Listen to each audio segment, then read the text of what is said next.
आज बड़ा सुंदर त्योहार है, माताओं का त्योहार जिसको कहते हैं करवा चौथ।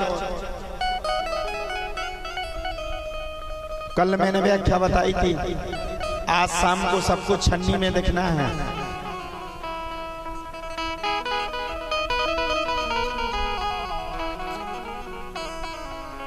साथ ही साथ में 2017-18 से बराबर तबला की सेवा दे रहे हैं हमारे तबला वादक पवन जी का आज जन्म दिवस है। आपको जन्म दिवस पर बहुत बहुत शुभकामनाएं। एक बार जोरदार ताली से इनको शुभकामनाएं देंगे। तुम्हारे भी बजा लो, का जा रहा हूं हाथ बजाए में, बेचारे कष्ट में बजाऊ, ताली नहीं है। अचट्ट में सब अच्छो है लेकिन ताली बजावे में बड़ी मेहनत परत गाँव कंखा। तो एक बार जोरदार ताली हमारे पवन जी के लिए। आप श्री का जन्म दिवस है और आप हमेशा बराबर संकट मोचन धाम के लिए पूर्ण मन से सेवारत हैं। आज करीब करीब आपको 7 वर्ष यहाँ पर पूर्ण हो गए। 8वें वर्ष में आप प्रवेश कर गए और ये इस ग्रुप की भी पूरी कमान को संभाले हुए हैं बड़ी मजबूती के साथ। तो इनको बहुत बहुत शुभकामनाएं। सब लोग एक बार फिर से जोरदार ताली के साथ इनका स्वागत कर देंगे। 8 वर्ष में प्रवेश कर गए, मतलब 8 वर्ष के नहीं है जी, 8 वर्ष इनको पूर्ण हो जाएंगे हमारे यहाँ बराबर कथा में सेवा देते हुए। अभी पूरे संपूर्ण ग्रुप को आप ही संभाले हैं। तो हम तो भगवान से कहते हैं आप हमेशा ऐसे ही स्वस्थ रहें, समृद्ध रहें और हमेशा मस्त रहें। सर्वप्रथम मैं इस बात को कह दूं, भागवत क्या है? मैंने 2 दिन से आपको बराबर समझा रहा हूं। ना तो भागवत विचार का है, ना भागवत प्रचार का है। भागवत क्या है? हमारे जीवन को बदलने का एकमात्र साधन है जिसका नाम है भागवत। कल मैंने पूछा था एक प्रश्न सबसे, कोई होमवर्क करके लाए हो? भागवत किसने लिखी बताओ भाई, है किसको पता? जल्दी बताओ। सुखदेव ने? बैठ जाओ। हाँ। कितने दिन से सुनना भागवत? हाँ? सुखदेव ने कहां से लिख दी भैया भागवत? सुखदेव ने तो भागवत को सुनाया है, लिखा नहीं है। किसने लिखी? वेदव्यास ने? नहीं।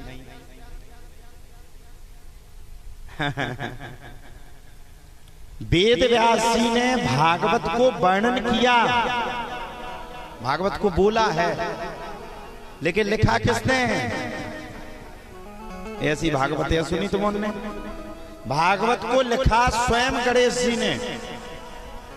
सरस्वती नदी के तट पर बैठ करके गणेश जी ने विराजमान होकर के भागवत की कथा को लिखा है, बोला वेदव्यास ने। अच्छा, लिखा कब? ये भी प्रश्न है। और क्यों लिखा? ये भी प्रश्न है। किस लिए लिखा? ये भी प्रश्न है। अच्छा, भागवत को जब लिखा तो सबसे लास्ट में लिखा, पहले नहीं लिखा। सबसे अंतिम छोर में भागवत को लिखा। क्यों? सबसे अंतिम छोर में लिखने का एकमात्र कारण था, वेदव्यास जी को भागवत लिखना नहीं था। वेदव्यास जी के मन और विचार में भागवत नहीं थी। वेदव्यास भागवत के पुराण को लिखना ही नहीं चाहते थे। वेदव्यास ने क्या क्या लिखा? 4 वेद, 6 शास्त्र, 17 पुराणों को वेदव्यास जी ने लिखा, लेकिन भागवत को नहीं लिखा साहब। क्यों? एक बार की बात है, वेदव्यास ने सब कुछ लिख दिया, महाभारत जैसी महान कथाएं लिख दी, देवी महापुराण लिख दिया, सब कुछ लिख दिया, चिंता में बैठे थे। कल मैंने आप सभी को बताया था कथा के बीच में, देवताओं में किसी की आपस में ना बनती हो तो उसकी बनवाने वाले कौन है? बोले नारद मुनि। देवताओं पर अगर किसी प्रश्न का उत्तर ना मिल रहा हो तो उस प्रश्न के उत्तर को मिलवाने वाले कौन हैं? नारद मुनि।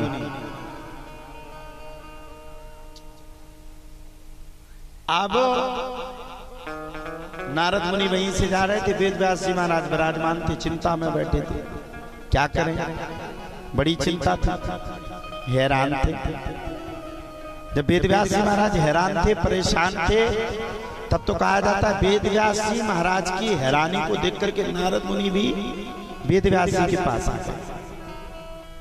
और जब नारद मुनि श्री वेद व्यास जी महाराज के पास आए, तब तो नारद मुनि ने वेद व्यास से पूछा, भैया चिंता तो क्यों, चिंता में क्यों, परेशान क्यों?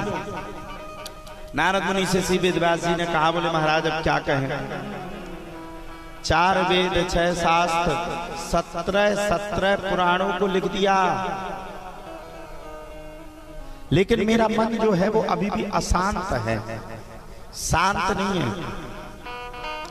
मेरा मन इस बात को स्वीकार करने के लिए तैयार नहीं कि मैंने संपूर्ण वेदों को लिख दिया, मुझे लगता है कि कुछ छूट गया। नारद मुनि ने उत्तर देते हुए श्री वेद व्यास जी महाराज से कहा, क्या कहा नारद मुनि ने? नारद मुनि ने कहा, वेद व्यास जी आपको जिस ग्रंथ को लिखना चाहिए आपने उस ग्रंथ को लिखा नहीं, और जिस ग्रंथ को नहीं लिखना चाहिए उसको लिख दिया। बोले क्यों?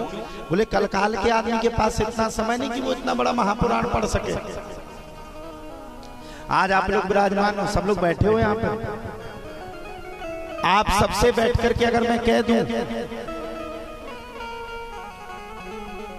कि आपको 12 घंटे बैठ करके भागवत की कथा सुननी है तो क्या सुनोगे? अचट्ट वालों के पास समय तो नहीं है 3 घंटा के लिए।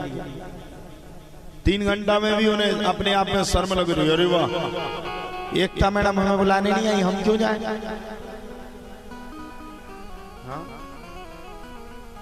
हम एक दिन बैठे बैठे एकता बहन जी को समझा रहे थे, हमने कहा गांव की हवा बड़ी खराब होती है, अगर किसी ने हवा फैला दी तो पूरा गांव एक सीध में हो जाता है।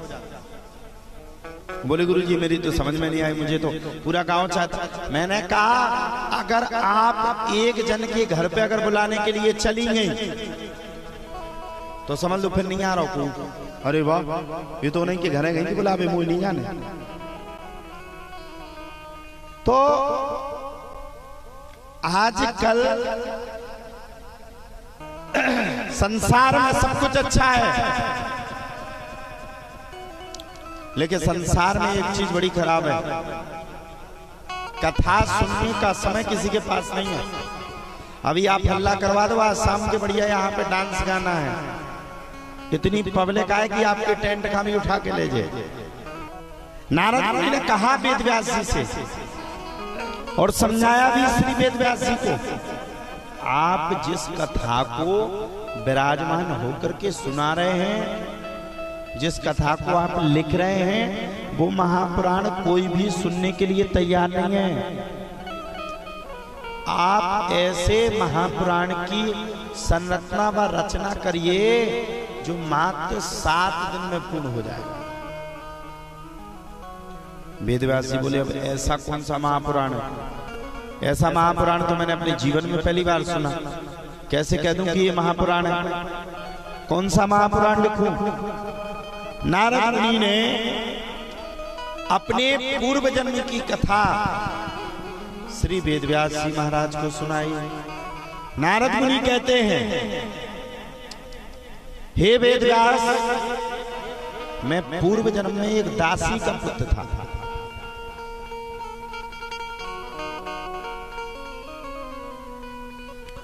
मेरे घर परिवार में सब कुछ अच्छा था, धन था, धान्य था, संपत्ति थी, सब कुछ अच्छा था। मेरी माता संतों की बड़ी सेवा करती, संतों के प्रति बड़ी शक्ति रखती, दिनों रात संतों की सेवा, महंतों की सेवा, संतों की सेवा, महंतों की सेवा। माता के इन वचनों से मैं बड़ा परेशान हो गया। मैंने अपनी माता को एक दिन समझाया, जो संत बाबा के चक्कर में क्यों पड़ती हूँ, अपना घर परिवार तो तुम्हें दिखता नहीं। संत महात्माओं के चक्कर में अपने घर को अपने परिवार को बर्बाद करने पर टिकी हो। मेरी माता न मान में 24 घंटे संतों की सेवा करवे, बस वो तो संतों की सेवा करवे, संतों की सेवा करवे, इसके अलावा कोई दूसरा काम करवे ही ना। अब क्या किया जाए? नारद मुनि कहते हैं एक दिन की बात है, मेरे घर पे कुछ ऋषि मुनि तपस्वी चातुर्मास करने के लिए आए। अब मेरी माँ तो माँ भगवान के नाम में संकीर्तन में घुस जाए, 24 घंटे भगवान का संकीर्तन करें, किसी की बात सुने ही ना, सिर्फ भगवान के साथ रहना, भगवान के साथ रहना, संकीर्तन बराबर गाए। तो नारद मुनि कहते हैं, बोले जब मेरी माता आई भजन पूजन यत्न करने के लिए, मैं तो अपनी माँ का हमेशा विरोध करूं। क्या संतों के चक्कर में पड़ी है? 24 घंटा इन संत महात्माओं के चक्कर में पड़ के अपने घर परिवार को किसी को भी नहीं देखती है। छोड़ दे महात्माओं का चक्कर, किसी के भी चक्कर में नहीं पड़ना। माँ तो माँ ज्ञानी है, ध्यानी है। नारद मुनि कहते हैं, बोले हमारे गांव में आ गए पंडित जी। मेरी माता ने जब पंडित जी को देखा तो अचंभित। अच्छा, पंडित जी भी आए तो 4 महीना गिलाने आए। अब लो तो बोले जी रत्तों की कातना खाऊं ते सोजे खवा देती, अब तो 4 महीना गिलाने तैयार। बोले मेरी माता ने घर परिवार का त्याग कर दिया, संतों के लिए, महात्माओं के लिए, ऋषियों के लिए, तपस्वियों के लिए भोजन बनाना शुरू कर दिया। मैं घर में अकेला पड़ गया। मैं प्रतिदिन गाय चराने के लिए जाऊंगा। एक दिन नारद मुनि कहते हैं, बोले जैसे मैं गाय चराने के लिए गया, वैसे मुझे इतनी भूख लगी, इतनी भूख लगी, इतनी भूख लगी कि भूख से व्याकुल होकर के मैं परेशान। नारद मुनि कहते, बोले जब मैं परेशान हो गया मैं दौड़ करके अपने घर पे गया। मैंने सोचा मेरी माँ ने मेरे लिए कुछ बनाया है। घर पे गया तो माँ ने कुछ नहीं बनाया।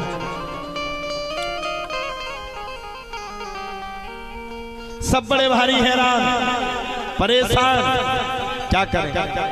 अब मैं तो भूखा था और कहने नहीं लगते मरता हो क्या नहीं करता। नारद मुनि कहते हैं, बोले कि मैं भूख से इतना आकातुर, इतना व्याकुल हो गया कि मैं माँ जहां पर भोजन प्रसादी संतों के लिए बना रही थी, मैं वहीं पर जा पहुंचा। वहां मैंने जाकर जैसे ही देखा,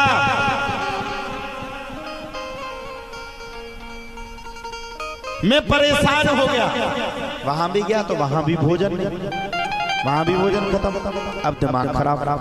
अरे भैया यहीं आए तो यहीं भोजन नहीं मिला। संतों ने सबने प्रसादी पाली, अब भूखा, बोले मरता हूं क्या नहीं करता। मैं बड़ा परेशान। बोले महाराज मैं दौड़ करके गया संतों की कुटी में गया। अब संत महात्मा का तो समय होता, जितने बजे खाना तो खाना, तुम लोगों जैसे थोड़ी है पूरे दिन खा रहे, एक समय भोजन करेंगे या